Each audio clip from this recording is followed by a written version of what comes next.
Welcome back to the commerce institute गया। आप लोग का एक इम्पॉर्टेंट नोटिस या फिर इम्पॉर्टेंट है आप लोगों के लिए कि आप लोग का बैच ऑफलाइन वाला जो है वो स्टार्ट हो चुका है। लाइव क्लास में आकर के आप पढ़ सकते हो बाईपास ब्रांच पे। उसके साथ साथ समय तक के मोड पे भी आपका क्लास स्टार्ट हो चुका है। वहां पे डिजिटल बोर्ड का फैसिलिटी नहीं मिल पाएगा, यहाँ पे डिजिटल बोर्ड का फैसिलिटी है। उसके साथ साथ जो भी नोट्स यहाँ से मिलेंगे इनफ होंगे आपके एग्जामिनेशन के लिए। हम एक एक करके सारी चीजों को पढ़ेंगे। आपके साथ हमारा जो डिस्कशन होगा वो है all about commerce. All about commerce.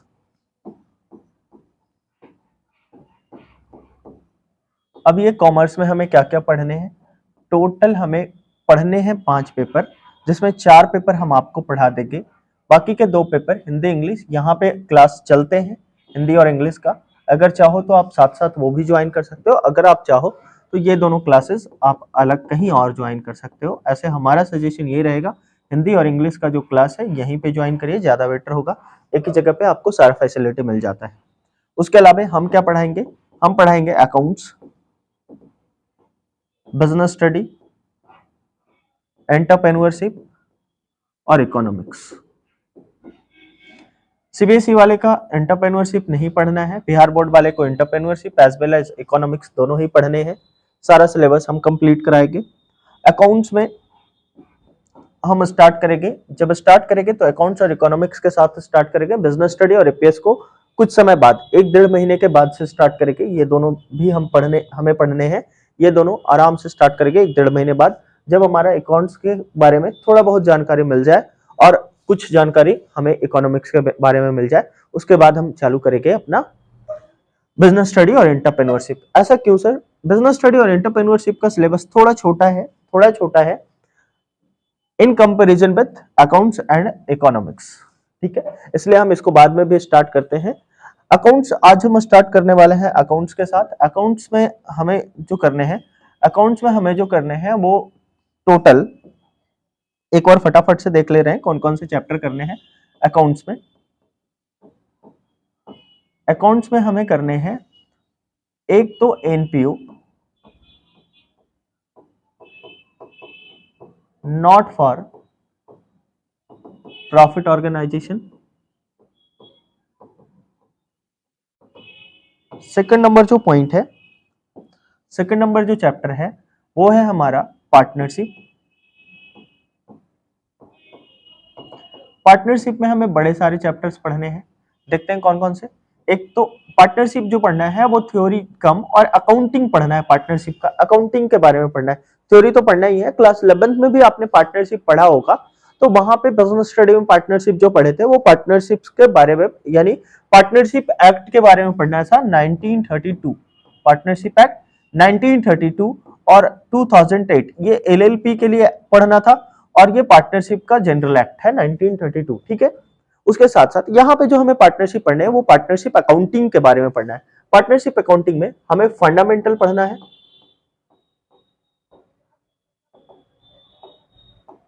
Of partnership. उसके अलावा पढ़ना है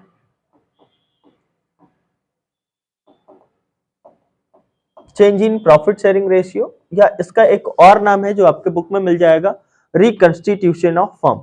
ठीक है, उसके अलावा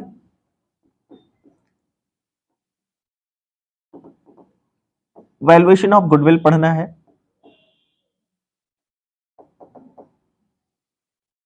हम यहीं पे पढ़ लेते हैं ट्रीटमेंट ऑफ गुडविल। ये दोनों एक साथ पढ़ लेते हैं। हालांकि वैल्यूएशन में ट्रीटमेंट नहीं पढ़ना है, ट्रीटमेंट उसके बाद पढ़ना है, या फिर treatment change in profit sharing ratio में भी पढ़ना है। लेकिन हम पढ़ते हैं कैसे? फंडामेंटल पहले पढ़ते हैं, उसके बाद वैल्यूएशन ऑफ गुडविल पढ़ते हैं, उसके बाद change in profit sharing ratio, उसी में हम पढ़ लेते हैं ट्रीटमेंट ऑफ गुडविल। इसके अलावा हमें और भी चैप्टर्स पढ़ने हैं पार्टनरशिप में ही। वैल्यूएशन ऑफ गुडविल के अलावा हमें पढ़ना है admission, retirement, death and death तक बात करें। डेथ के बाद हमें एक और अलग से चैप्टर पढ़ना है। ये सब अलग अलग चैप्टर है, ये दोनों एक साथ में है, लेकिन एडमिशन और रिटायरमेंट डेथ एक जैसा ही कॉन्सेप्ट है, इसलिए हमने एक साथ लिख दिया।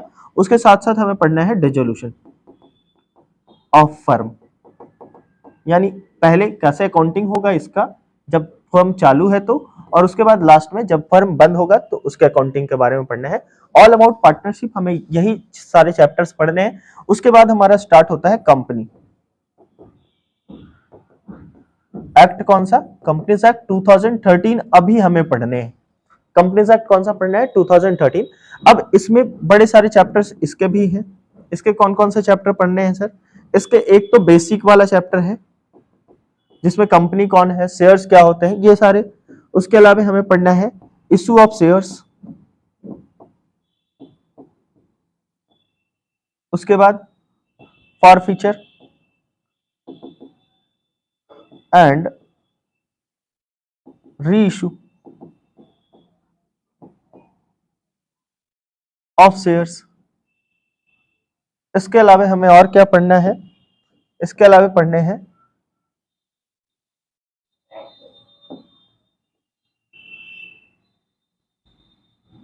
इसके अलावा हमें और पढ़ने हैं, क्या पढ़ने हैं? फॉरफीचर के अलावा इशू ऑफ डिवेंचर पढ़ने हैं,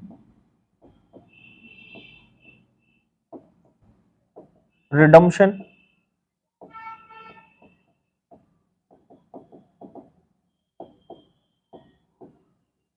ऑफ डिवेंचर्स पढ़ने हैं। इसके अलावा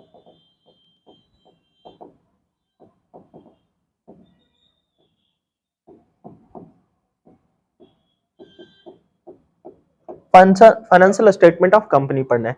ये हो गया बुक वॉल्यूम 1 यानी एनपीओ पार्टनरशिप कंपनी। इतने के बाद हमें और भी पढ़ने हैं जिसको हम बोलते हैं एनालिसिस ऑफ फाइनेंशियल स्टेटमेंट या टूल्स ऑफ फाइनेंशियल स्टेटमेंट।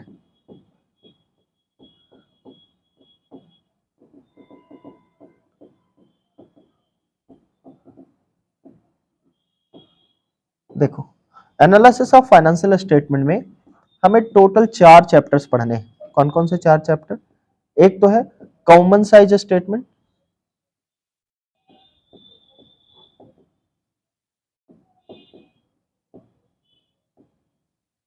उसके अलावा कंपैरेटिव स्टेटमेंट,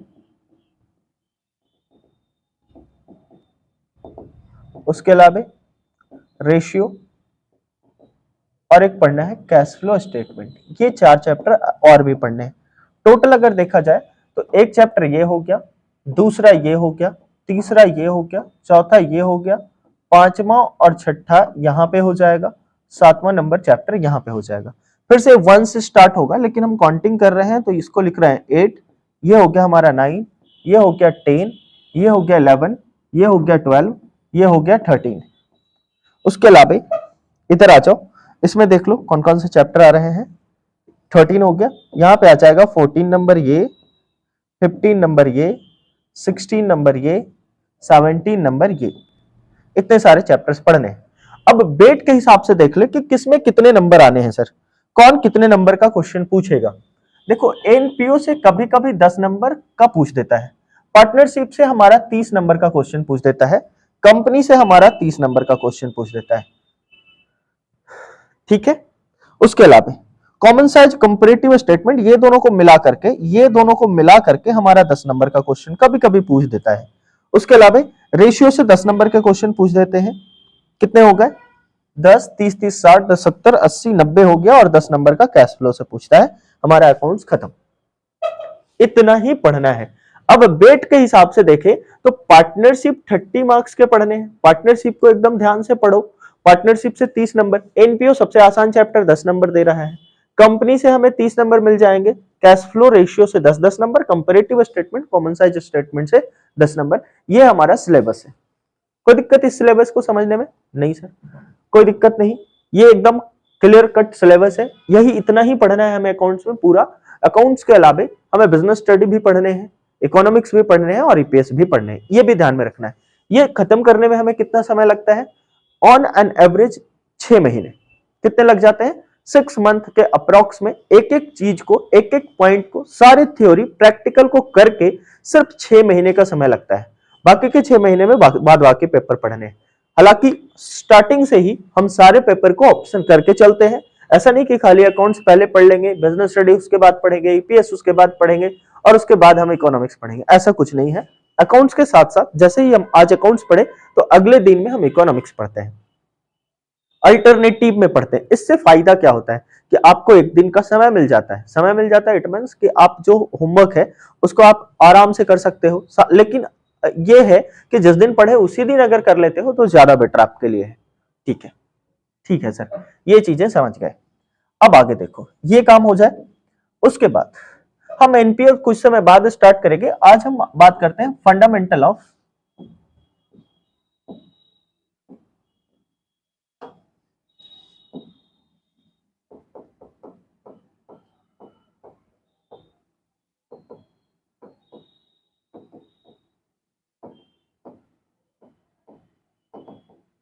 आपके बुक में accounting for fundamental of partnership. अब ये क्या होता है, चलो सबसे पहले हम समझते हैं पार्टनरशिप क्या होता है। पार्टनरशिप का मतलब क्या सर? पार्टनरशिप का मतलब क्या? क्लास 11th तक, कहां तक? क्लास 11th तक आप जब पढ़ रहे थे तो आपने पढ़ा सोल प्रोप्राइटरशिप। किसको पढ़े? Sole proprietorship. ये सोल प्रोप्राइटरशिप क्या होता था? जहां पे सिंगल ओनर होते थे और खाली वही सब कुछ करता था, सिंगल ओनर ही सारा काम करता था। सिंगल ओनर का काम क्या था कि जो भी प्रॉफिट होता था मालिक लेता था, जो भी रिस्क बेयर करना था अकेले करता था, जो भी कैपिटल कंट्रीब्यूट करना होता था वही करता था सारा, यानी वन मैन आर्मी के जैसा काम कर रहा था। लेकिन अब हमें सोल प्रोप्राइटरशिप तो पढ़ना है नहीं। अब हमें क्या पढ़ना है? हमें पढ़ना है पार्टनरशिप। अब तो पार्टनरशिप पढ़ना है तो पार्टनरशिप के बारे में सबसे पहले हम और सुनते हैं कि पार्टनरशिप होता क्या है, पार्टनरशिप कहते किसको है। तो आराम से समझिए, ये पार्टनरशिप एक्ट में एक डेफिनेशन दिया गया है। कहां पे? इंडियन पार्टनरशिप एक्ट 1932 में डेफिनेशन लिखा गया है। ये डेफिनेशन के बारे में भी बात करेंगे, लेकिन उससे पहले जनरल व्यू पार्टनरशिप को समझने के लिए हम एक बार देखते हैं। पार्टनरशिप उस बिजनेस को बोलते हैं या उस टाइप ऑफ बिजनेस को पार्टनरशिप बिजनेस बोलेंगे जिसमें कम से कम दो लोग मिलकर के एक साथ एक ही बिजनेस को करने के लिए तैयार हुए हो। किसको बोलेंगे? जहां पे एक साथ एक तरह के बिजनेस को करने के लिए दो या दो से ज्यादा लोग मिलकर के तैयार हुआ है, उस बिजनेस को हम कौन सा नाम देते हैं? पार्टनरशिप बिजनेस देते हैं। कोई दिक्कत नहीं सर। अब ये एक्ट क्या डेफिनेशन देता है? एक्ट सेक्शन नंबर 4 में, section 4 of Indian partnership act में डेफिनेशन लिखा हुआ है, partnership is the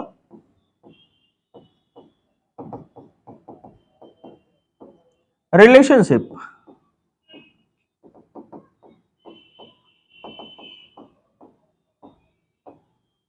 between persons who have agreed to share profits of a business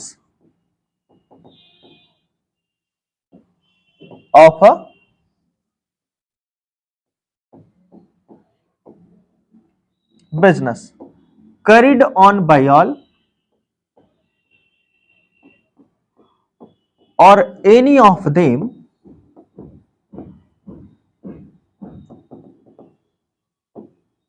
acting for all. अब इस चीज को समझते हैं।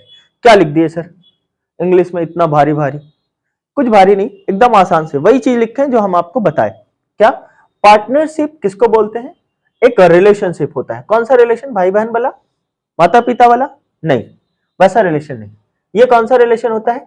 एग्रीमेंट वाला। कौन सा रिलेशन होता है? एग्रीमेंट, यानी दो लोग मिलकर के किसी कंसेंट पे काम करने के लिए तैयार होते हैं, वो वाला रिलेशन, यानी बिजनेस रिलेशनशिप बिटवीन पर्संस। अब बिटवीन पर्संस कहने का मतलब क्या कि अकेले तो कुछ होगा नहीं, रिलेशन है दो दो लोगों के बीच में, यानी मिनिमम कितने नंबर होने चाहिए पार्टनरशिप में? दो। मैक्सिमम का लिमिटेशन पार्टनरशिप में कहीं पे नहीं लिखा हुआ है, लेकिन ये कंपनीज एक्ट में लिखा हुआ है। कहां पे? कंपनीज एक्ट के रूल नंबर 2014 रूल 10 में लिखा हुआ है। कहां पे लिखा हुआ है? कंपनीज एक्ट में लिखा हुआ है, कंपनीज एक्ट 2013 में, कंपनीज एक्ट 2013 में लिखा है मैक्सिमम नंबर कितने हो सकते हैं? 50 हो सकते हैं। रूल नंबर 10 मिसलेनियस रूल 2014 में, ठीक है। Who have agree to share profits. अब यहां पे देखो, अब ये प्रॉफिट क्यों लिखा सर, लॉस क्यों नहीं लिखा? ये भी बात है। Agree to share profit, profit कहने का मतलब बिजनेस आप करने के लिए तैयार हुए हो, बिजनेस करने के लिए तैयार हुए हो तो ऐसा बिजनेस होना चाहिए जिसमें प्रॉफिट हो। ऐसा नहीं कि आप एनपीओ टाइप के, यानी कि आपका मोटिव ही प्रॉफिट कमाना नहीं है। यानी कि आप जब बिजनेस कर रहे हो तो आपका मोटिव क्या होना चाहिए? प्रॉफिट कमाना होना चाहिए, और उस प्रॉफिट को आप लोग क्या करोगे? बांटोगे, शेयर करोगे, यानी बांटोगे। एक बिजनेस होना चाहिए। अब बिजनेस के बारे में भी बात करेंगे कि ये बिजनेस कैसा होना चाहिए, तो लीगल बिजनेस होना चाहिए, ठीक है। कौन सा बिजनेस होना चाहिए? Legal business. अब ये लीगल और इलीगल क्या होता है इसके बारे में समझते हैं। लीगल बिजनेस उस बिजनेस को बोलते हैं जो कोर्ट या फिर जो लोग उसको एक्सेप्ट करता है, या जिसको गवर्नमेंट एक्सेप्ट करती है। इलीगल बिजनेस किसको बोलते हैं सर? जिसको कोर्ट या गवर्नमेंट प्रोहिबिट किया हुआ हो, मना कर दिया है कि आप ऐसे बिजनेस नहीं कर सकते जिसको कोर्ट ने मना कर रखा है। जैसे बिहार में, यहां पे बिहार में शराब बेचना मना है, तो इस तरह का बिजनेस नहीं कर सकते। उसके अलावा आप गन बेच रहे हो इलीगली, तो वो सारे बिजनेस को नहीं कर सकते, लीगल बिजनेस होने चाहिए। उसके साथ साथ कैरिड ऑन बाय ऑल, और ये और का मतलब समझना, कैरिड ऑन बाय ऑल और any of them acting for all. Carried on by all कहने का मतलब क्या? कि सब लोग मिलकर के, यानी अगर दो पार्टनर है तो दोनों मिलकर के बिजनेस को चलाएगा, या 50 पार्टनर है तो 50 मिलकर के उस बिजनेस को चलाएगा, या सबके बदले में कोई एक चला लेगा। Any of them acting for all कहने का मतलब कि सबके बदले में कौन चलाएगा? अकेले चला लेगा। कोई दिक्कत यहां तक में नहीं सर। अब हम बात करते हैं कुछ फीचर्स के बारे में, इसके फीचर्स ऑफ पार्टनरशिप।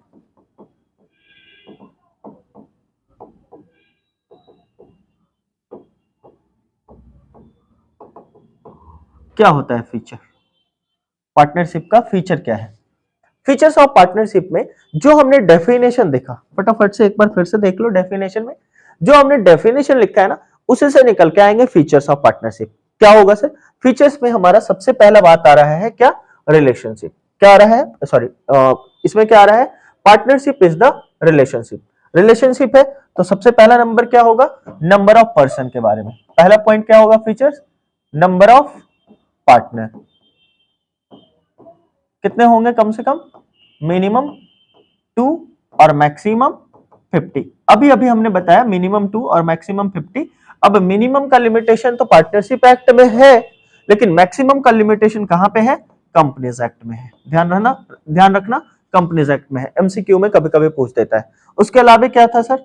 उसके अलावा आते हैं रिलेशनशिप, यानी कि म्यूचुअल एजेंसी होगा। रिलेशनशिप है तो क्या हो जाएगा? Mutual agency. अब ये म्यूचुअल एजेंसी कहने का मतलब क्या? कि किसी एक बात पे दो लोग आपस में सहमति हो, या 3 लोग किसी एक पॉइंट पे सहमत हो जाता है, उसी को क्या बोलते हैं? म्यूचुअल एजेंसी, ठीक है। तीसरा नंबर point, principal and agent relation. Principal and agent relation, और कुछ देखें यहीं से निकल के आएगा, बिटवीन पर्संस हु, क्या sir? Who have agree to share profit. Agree to share profit. Fourth number point क्या होगा? Profit sharing.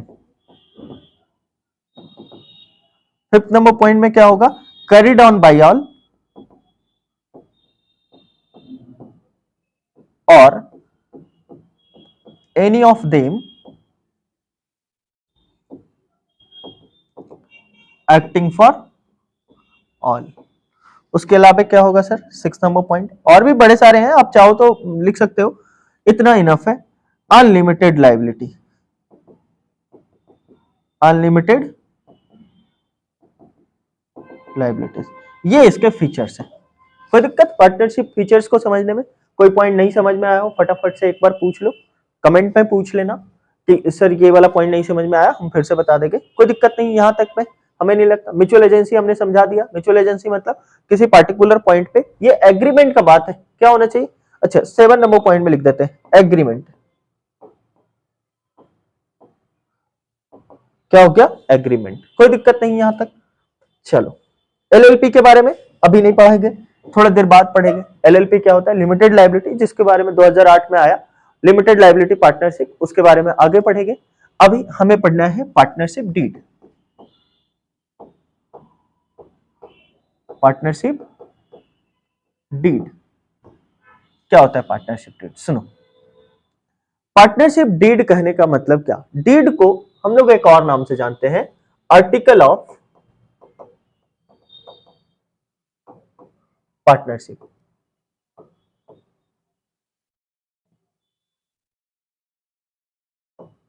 Article of partnership, एक और नाम से इसको जानते हैं एग्रीमेंट। सुनना ध्यान से, क्या होता है पार्टनरशिप डीड? ध्यान से सुनो। जब दो लोग मिलकर के किसी बिजनेस को करने के बारे में सोचते हैं तो बड़ा सारा बात निकल के आता है कि प्रॉफिट को कैसे बांटेंगे, कौन कितना पैसा लगाएगा, बिजनेस का नाम क्या रखेंगे, कहां पे बिजनेस खोलेंगे, उसके अलावा और भी बड़े सारे बात कि कैपिटल लगाया है तो उस कैपिटल पे इंटरेस्ट क्या मिलेगा, ड्राइंग्स होगा कि नहीं होगा, अगर होगा तो उस पर इंटरेस्ट चार्ज होंगे कि नहीं होंगे, ये सारा बात होता है। ठीक है, तो उस बात को लिख लेना या तो ओरली कर लेना, ओरल मतलब बोल करके समझ लेना, या फिर फ्यूचर रेफरेंस के लिए अगर बोल करके आप समझ रहे हो बहुत बढ़िया। अगर मान लो कि ठीक है याद नहीं रहता, दो पार्टनर ऐसे हैं कि कभी कभी क्या होता है ना कि बोला हुआ बात से हो सकता है मुंह कर जाए, तो उस केस में क्या करते हैं हम लोग? एक रिटेन डॉक्यूमेंट्स बनाते हैं, उसी रिटेन डॉक्यूमेंट्स को हम क्या बोलते हैं? पार्टनरशिप डीड बोलते हैं। क्या बोलते हैं? Partnership deed.